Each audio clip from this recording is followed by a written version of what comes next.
mata. Bukan diseret pakai motor, dipukul tangan Vina. Kepalanya sih, Dede, kepalanya kenapa? Diapain, Dede, kepalanya? Tadinya dibenturin. Dibanturin kemana? Ke motor, terus ke aspal. Setelah sekitar 8 tahun kasus Vina Cirebon, kini kasus tersebut kembali menjadi perbincangan di sosial media, dan hal itu tidak terlepas dari sebuah film yang beberapa waktu lalu dirilis, yang dimana film tersebut menceritakan tentang kasus Vina Cirebon ini. Nah, dari situ terlepas dari kontroversinya yang konon katanya kalau film ini itu sempat tidak diizinkan untuk dibuat, tapi setelah ditayangkan di bioskop, film tersebut banyak menuai reaksi dari para penontonnya. Banyak beberapa di antaranya yang mereka menyayangkan akan film tersebut karena itu bisa membuka luka lama, dan beberapa yang lainnya itu sampai mempertanyakan kembali tentang kasus tersebut. Yang dimana dalam kasus tersebut ada 3 orang tersangka yang masih belum tertangkap. Dan dari situ mulailah kasus ini kembali dibuka oleh pihak kepolisian. Dan setelah itu ternyata banyak hal yang baru yang terungkap dari kasus tersebut. Dan dari situ bagi aku sendiri muncul 2 buah pertanyaan, yaitu yang pertama, apa yang sebenarnya terjadi dalam kasus ini? Dan yang kedua, apakah mungkin kasus ini telah direkayasa oleh pihak-pihak tertentu?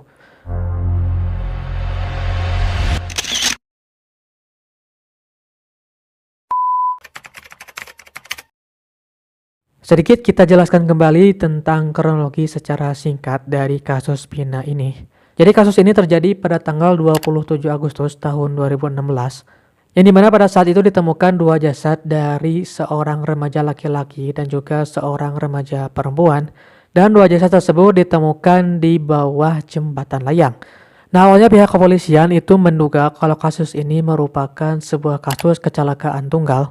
Tapi pada saat korban dibawa ke rumah sakit, pada saat itu dilakukan pemeriksaan, ternyata luka dari korban tersebut itu tidak selayaknya sebagaimana korban dari sebuah kecelakaan tunggal.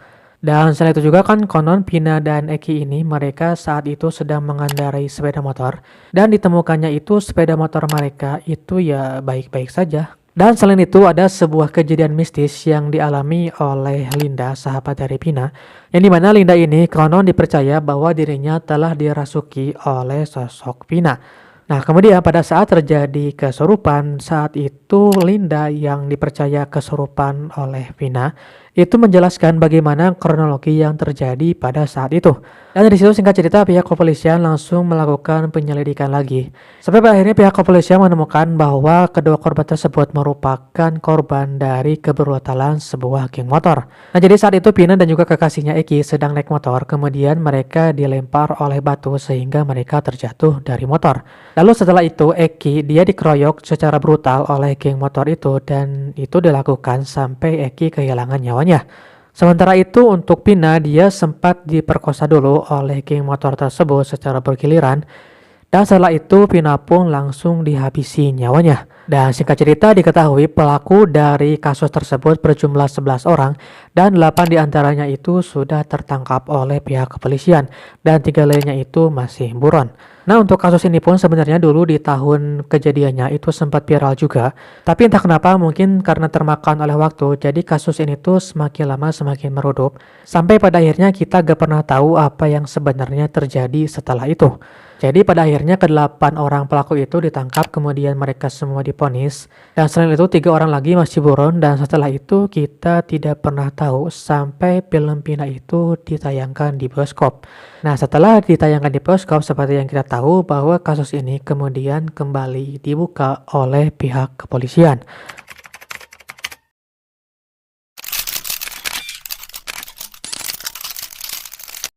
Nah, setelah kasus tersebut dari awal viralnya setelah perilisan film tersebut sampai video ini dibuat, itu dirasa belum tuntas sama sekali.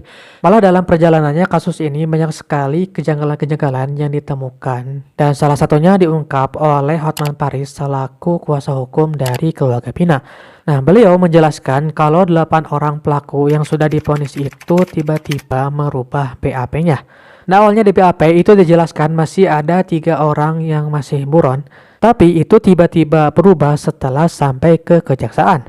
Dan ya, ini dirasa janggal. Kok bisa yang awalnya hampir semuanya mengatakan kalau ada 3 pelaku lagi yang belum tertangkap, tapi waktu dilimpahkan ke kejaksaan kok tiba-tiba mereka malah merubah BAP-nya. Padahal pada saat pemeriksaan BAP semuanya itu kan terpisah. Jadi kok bisa semuanya sepakat kalau keputusannya itu diganti. Nah ini mungkin yang menjadi janggal bagi Bang Hotman Paris. Nah, yang menarik adalah hampir semua 8 orang yang ketangkap ini pada saat di BAP pertama menyatakan ada 3 orang lagi pelaku. Oke, semua ada di BAP. Ya.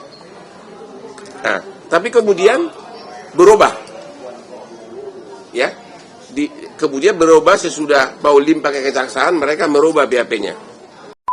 Selain itu, tim kuasa hukum dari 8 terpidana yakni Jagi Nainggolan, Titin Prialianti, dan juga Widya Ningsih. Mereka semua mengungkapkan tentang adanya kejanggalan dari kasus tersebut.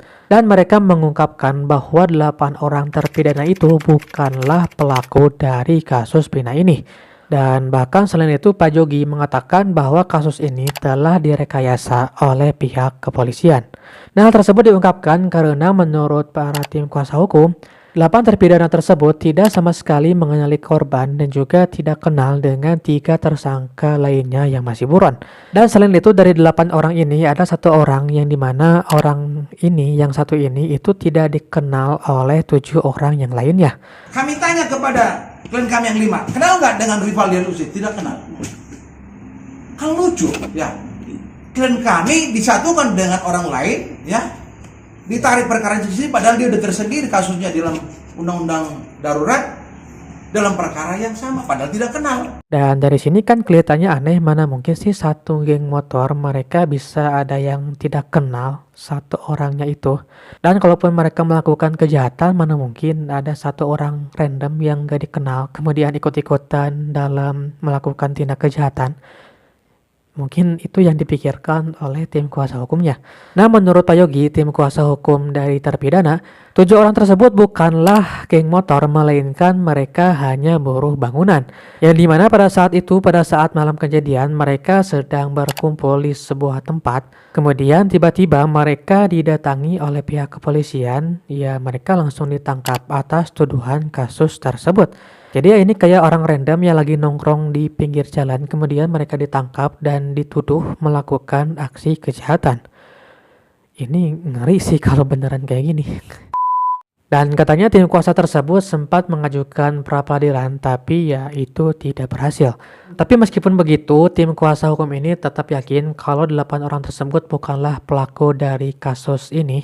2017 yang lalu saya pernah menyatakan kalau ini para terdakwa yang ada di dalam sini bukan pelaku pembunuhan. Dan mereka mengajukan argumen tersebut berdasarkan fakta persidangan, jadi bukan dari BAP. Dan selain itu Ibu Titin menjelaskan bahwa ada yang janggal juga dari persidangan di kasus ini, yaitu sejak awal persidangannya itu dilakukan secara tertutup sehingga para wartawan tidak mengetahui apa yang terjadi atau fakta sidang yang terjadi itu bagaimana. Dan Ibu Titin pun menjelaskan adanya perbedaan dari hasil visum dan juga dari hasil tuntutan persidangan. Yang dimana dalam tuntutan persidangan dijelaskan bahwa korban sempat ditusuk oleh sebuah samurai. Sedangkan itu tidak dijelaskan dari hasil visum. Faktanya dalam tuntutan korban meninggal karena tusukan di dada, di dan perut. Tetapi dari hasil visum maupun otopsi tidak ada luka akibat tusukan. Jadi dari hasil visumnya itu tidak ada luka bekas dari tusukan samurai. Sangat tidak sesuai antara tuntutan sama hasil visum, fakta hukum hasil visum dan forensik. Tadi kan itu jasadnya, bagaimana dengan jasad Vina, Ibu? Digambarkan kematiannya sama karena benturan di belakang. Nah, selain itu kan di kronologi kita tahu bahwa kasus ini tuh selain pembunuhan ada juga kasus pemerkosaan. Nah, itu anehnya tentang pemerkosaan ini, tentang kasus pemerkosaan ini tidak pernah sekalipun dibahas dalam persidangan. Di dalam persidangan tidak pernah bercerita masalah pemerkosaan ya Pak? Ingat nggak Pak? di dalam dakwaan Di dalam dakwaan tidak ada masalah pemerkosaan. Dan selain itu dijelaskan di hasil visum ditemukan adanya bekas sperma. Dan sebenarnya dari sperma ini mungkin akan ketahuan siapa pelakunya kalau misalkan dicek dengan DNA misalkan.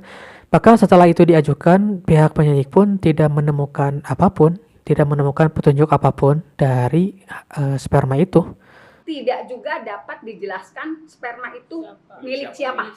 Dokter juga tidak bisa menjelaskan itu. Ada salah satu terpidana dari kasus ini yang sudah dibebaskan. Dia adalah Saka Tatal yang dimana dia ini divonis 8 tahun penjara karena dia masih di bawah umur pada saat itu. Nah, Saka ini muncul ke publik dan ini membuat netizen pun menjadi semakin kebingungan. Yaitu pada saat dia muncul ke publik, dia mengklaim bahwa dirinya merupakan korban dari salah tangkap. Tidak benar semuanya. Saya nggak pernah bilang apa-apa. Saya malah jadi korban. Nah, dia menjelaskan pada saat dia ditangkap. Jadi saat itu dia sedang berada di rumahnya bersama kakak dan juga pamannya. Kemudian dia pun disuruh beli bensin dengan motor dan dia pergi ke sebuah SPBU. Nah, tapi pada saat dia kembali ke rumahnya, tiba-tiba dia melihat ada polisi di sana. Dan setelah itu tanpa basa-basi, tanpa menjelaskan apapun, polisi langsung menangkap Saka Tata. Waktu itu saya baru bangun tidur, main ke rumah saudara. Terus saudara pun nyuruh saya ngisi bensin sama adiknya. Nah, habis itu kan saya mau ngisi bensin. Habis pulang ngisi bensin, tiba-tiba udah ada polisi, saya nyamperin. Habis nyamperin, saya langsung ditangkap tanpa sebab sama sekali. Dan dia juga menjelaskan pada saat dia sampai di kantor polisi, di sana dia disiksa dan dipaksa untuk mengakui hal yang sepertinya memang tidak dia lakukan. Saya dipukulin, disiksa, dijejak, sampai disetrum, suruh mengakui apa yang bukan saya lakukan. Siapa yang menyiksa kamu, Tiap Saka? hari kayak gitu. Dipukulin. Siapa yang menyiksa? Polisi. Dan statement tersebut pun ya jelas itu muncul di media, jadi ya ini sudah menjadi konsumsi publik. Dan oleh sebab itu netizen pada akhirnya mereka semakin kebingungan dengan kasus ini, entah kenapa. Dan kebingungan tersebut ditambah lagi bahwa pihak kepolisian sampai saat ini, sampai video ini dibuat, pihak kepolisian belum merespon pernyataan dari Saka Tata tersebut. Jadi ya ini masih simpang siur tentang siapa yang benar, siapa yang salah. Terkait adanya penjelasan salah satu tersangka yang sudah terpidana dan bebas, itu menjadi catatan Kompolnas. Kompolnas sendiri telah meminta klarifikasi ke Polda Jabar. Dalam pantauan Polda Jabar pada saat ini sedang mempersiapkan klarifikasinya. Tanggapan dari kuasa hukum terdakwa yang sekarang ramai juga gimana Bu tanggapannya Bu? Lawyer semua saja Mas. Sempat kaget nggak sih Mbak dengan pernyataan pengacara yang begitu tuh Mbak? Kaget Ya, kaget nggak? Kaget pasti. Kagetnya gimana Mbak? Kagetnya Nggak nyangka atau nggak bagaimana? nyangka ya, bukti sudah ada tapi mereka mengelak gitu. Kagetnya di situ sih. Termasuk yang informasi salah tangkap itu. Iya. Dan itulah mungkin yang aku temukan dari media sampai saat video ini dibuat. Jadi mungkin kedepannya bisa jadi ditemukan fakta-fakta yang baru, yang faktual. Dan sebenarnya ada satu hal yang mengganjal bagi di pikiran aku, yaitu kenapa atau mungkin aku belum baca ya, atau belum menemukan sumber tentang ini, dan teman-teman mungkin sudah menemukan sumber, yaitu tentang Linda, sahabat dari Pina itu yang kesurupan tadi. Apakah dia diperiksa oleh pihak kepolisian atau tidak, atau mungkin belum. Nah, dari situ aku kayaknya belum menemukan itu. Jadi mungkin teman-teman bisa menambahkan di kolom komentar, siapa tahu teman-teman menemukan detail lain yang tidak aku temukan di video ini gitu loh. Dan bagaimanapun kasus ini mungkin karena sudah lama, sudah 8 tahun kita lupa kemudian diangkat kembali. Hal itu membuat jadi kasus ini seakan-akan seperti ya semakin banyak tanda tanya. Jadi orang-orang semakin bertanya-tanya apa sih yang sebenarnya terjadi itu. Ini benar-benar sangat membingungkan bagi aku pribadi. Apalagi mungkin kedepannya kita akan menemukan plot twist yang itu kita nggak nyangka banget bahwa itu ternyata faktanya demikian. Ya ibaratkan kalau misalkan kita mencari barang, kita udah nyari nih kemana-mana, ternyata barang itu gak pernah ditemukan. Kemudian waktu kita nanya ke ibu kita, ternyata barang itu ya ada di situ-situ juga. Mungkin nggak kasus ini bisa seperti itu? Mungkin nggak. Oleh sebab itu aku mau meminta pendapat kalian, aku minta teori kalian, menurut kalian gimana guys tentang kasus ini? Apakah mungkin kasus ini bisa terpecahkan? Atau mungkin ada pihak-pihak tertentu yang tidak ingin kasus ini spiral ini, maunya ya selesai begitu saja dengan mengambang. Mungkinkah seperti itu? Ya aku nggak tahu ya.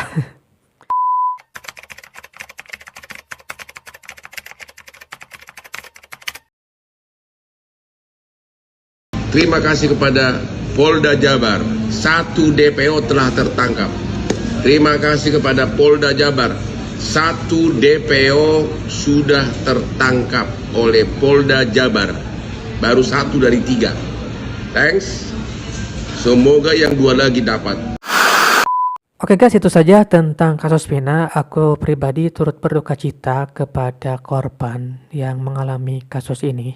Mudah-mudahan keduanya diterima amal ibadahnya dan juga ditempatkan di sisinya di tempat terbaik. Dan selain itu mudah-mudahan keluarga yang ditinggalkan mendapatkan ketabahan dan juga ya korban dan juga keluarga korban mendapatkan keadilan sebagaimana mestinya.